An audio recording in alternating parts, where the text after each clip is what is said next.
Cette semaine, je vais vous parler d'Air. Ce petit film accompagne les 2 pages de lecture sans qu'il soit nécessaire d'écrire grand-chose. Rappelons que nous faisons de la géométrie euclidienne en ayant introduit l'un après l'autre un grand nombre d'axiomes qui nous permettent de faire de la géométrie comme on a l'habitude de la faire avec une règle et un compas. La notion d'air, de surface, ne peut pas se déduire de tous ces axiomes. C'est ce que nous avons appelé une notion fondamentale. Donc, pour étudier l'air, il va falloir introduire ce que nous entendons par cette notion d'air et quels axiomes elle doit vérifier. Tout d'abord, l'air est une fonction dont la source est l'ensemble des surfaces polygonales convexes du plan et le but les nombres réels strictement positifs. On demande d'abord que cette fonction soit invariante par isométrie, c'est-à-dire que 2 surfaces polygonales convexes qui sont isométriques, elles doivent avoir la même aire. Ensuite, on impose un axiome de découpage. Si j'ai une surface polygonale convexe qui est la réunion de 2 surfaces polygonales convexes qui n'ont aucun point intérieur en commun, alors l'aire de cette première surface est la somme des aires de ces 2 surfaces. On comprend bien pourquoi on l'appelle l'axiome de découpage. Et enfin, un axiome de normalisation qui est peut-être moins important que les 2 autres, mais pour se fixer les idées, on impose que l'aire d'un carré de côté 1 vaut 1. Si on imagine que notre unité c'est le centimètre, alors on impose le fait que le carré de côté 1 cm vaut 1 cm au carré. Parlons un peu de l'axiome de normalisation. Si on avait une fonction d'air qui ne vérifie que les 2 premiers axiomes, mais pas la troisième condition de normalisation, alors l'aire d'un carré de côté 1 est un nombre a de f qui est strictement positif. On peut donc normaliser la fonction d'air en divisant par a de f.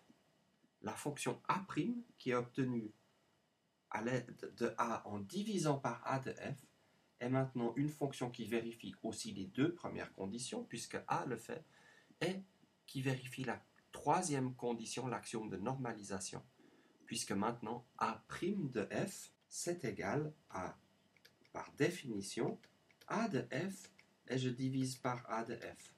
C'est bien égal à 1. J'ai normalisé ma fonction d'air. En mathématiques et en physique, il y a beaucoup de situations où on doit normaliser une fonction. Ici, c'est peut-être la première fois qu'on voit ça au cours Euler. Pour terminer, on va parler de l'aire des rectangles. Pour utiliser le même vocabulaire et se simplifier un peu la vie, on va appeler les dimensions d'un rectangle les longueurs des 2 côtés. Peut-être qu'ici, le grand côté, on l'appelle A, et le petit côté, on l'appelle B. Ce qu'on va démontrer, c'est que l'aire d'un rectangle, c'est le produit de ses dimensions, c'est A fois B. Cette formule est une conséquence des axiomes de l'aire. Pour le démontrer en toute généralité, c'est quelque chose en fait d'assez difficile. Je vais vous expliquer un peu pourquoi.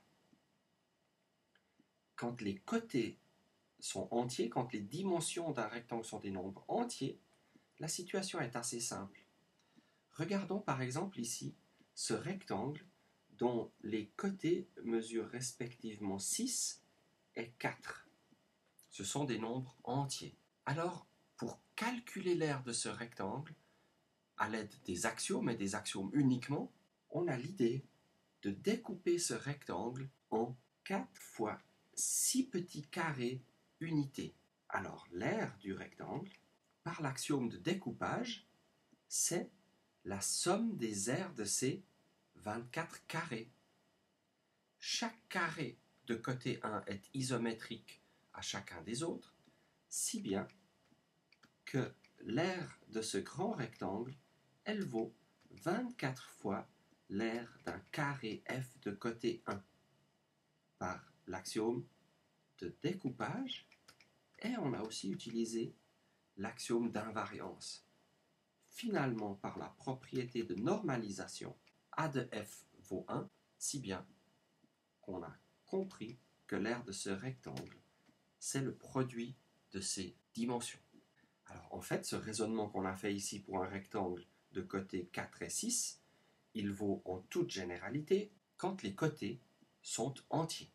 Ce premier lemme est donc démontré, et après avoir traité le cas des côtés entiers, on passe aux côtés rationnels.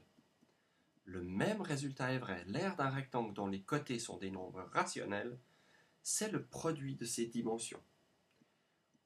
On ne va pas non plus démontrer ce lemme en toute généralité, mais on va l'illustrer par un exemple qui montre bien ce qui se passe en général. Regardons par exemple ce rectangle dont les côtés sont rationnels, ils mesurent respectivement 3 quarts et 1 demi. Comment peut-on calculer l'aire de ce rectangle sur la base des axiomes et du premier lemme? Quand les côtés sont entiers, on a bien compris la situation. Alors, on a l'idée, cette fois, ce n'est pas de découper ce rectangle en morceaux plus petits, puisque ses côtés sont rationnels, mais d'agrandir la figure pour faire en sorte d'inscrire ce petit rectangle dans un grand rectangle dont les côtés sont entiers. Il mesure ici 1 et 3. Le grand rectangle mesure donc 3 fois 1. L'aire du grand rectangle, c'est 3 fois 1. Ce grand rectangle, il est composé de 8 petits rectangles isométriques. Par l'axiome de découpage et l'axiome d'invariance par isométrie, chacun de ces petits rectangles a la même aire, et l'aire du grand rectangle vaut donc 8 fois l'aire de ce petit rectangle qui est celui qui nous intéresse. Conclusion, l'aire qu'on cherche, l'aire du rectangle ABCD, elle vaut 3/8. Et c'est bien le produit de ces dimensions. Et le lemme 2 qu'on a ici illustré dans un cas très précis, il se démontre en fait en toute généralité de la même façon, en multipliant les côtés jusqu'à ce qu'on trouve un nombre entier pour qu'on puisse s'appuyer sur le premier lemme qu'on a déjà démontré. Le résultat général dit que la même formule s'applique. L'aire d'un rectangle, c'est le produit des dimensions.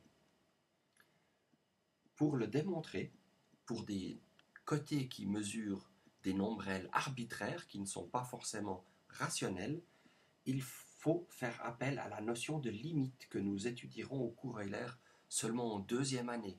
Il faudrait qu'on approxime ce rectangle arbitraire par des rectangles rationnels dont les côtés sont de plus en plus proches des nombres réels qui nous intéressent.